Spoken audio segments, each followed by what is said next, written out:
Hey, you silly geese out there, it's Ricky Flores of the Margo and Ricky team with Compass. Good to see you again, and welcome to the first ever Quicka Ricka Minute. This is a new video segment where I find a topic to talk about for a minute or until I'm done talking about it. Okay, so I saw this article come through my newsfeed about a topic that is quickly becoming more and more polarizing and tricky for realtors to navigate, especially buyer's agents. I'm going to talk about it and give you my honest thoughts on it because, well, you deserve honesty and transparency, and I'm here to give it to you. I'll put the link to the article in the description below so you can read it at your leisure. All right, well, let's get into it. Buyer love letters is what I'm going to be talking about today. What are they? What do they mean? Why are they so controversial? Let's find out. All of a sudden, it's become a hot topic item of discussion throughout the real estate industry. Oregon is attempting to ban them, claiming that they violate fair housing laws, and this could have impacts throughout the real estate industry across the country. What are they? Well, buyer love letters are letters written by buyers to a seller when they present an offer to purchase their property. Usually the buyer will introduce themselves and write about why they love the seller's property, and the intent is plain and simple. Given how competitive the market is in the Bay Area, if you as a buyer are competing against multiple offers, wouldn't you want any way you can to break through and differentiate yourself to a seller? Well, how can you do that if all a seller sees or knows about you is your name and the price you're willing to pay for their property? It's hard enough being a buyer in today's market, so why not put yourself out there and see if you can make a connection with the seller? Just like when you go for a job interview, do you want to be just another name on a resume, or do you want to stand out? Why are they so controversial?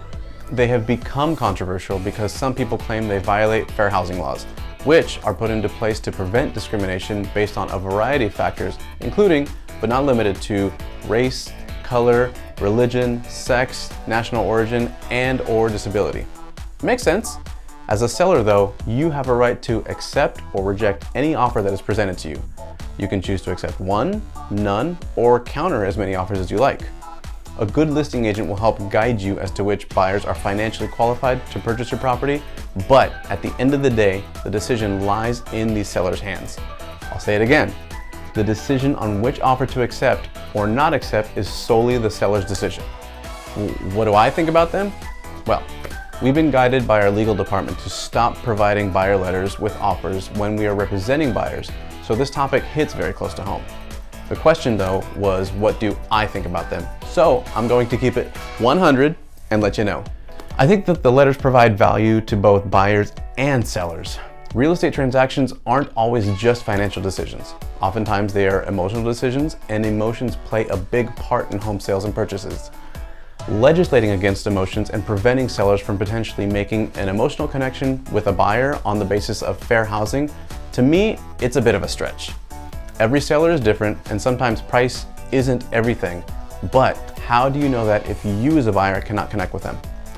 As a listing agent, your goal is to get your seller the best and highest price on their property, but you are also required to work in the seller's best interest and at their behest.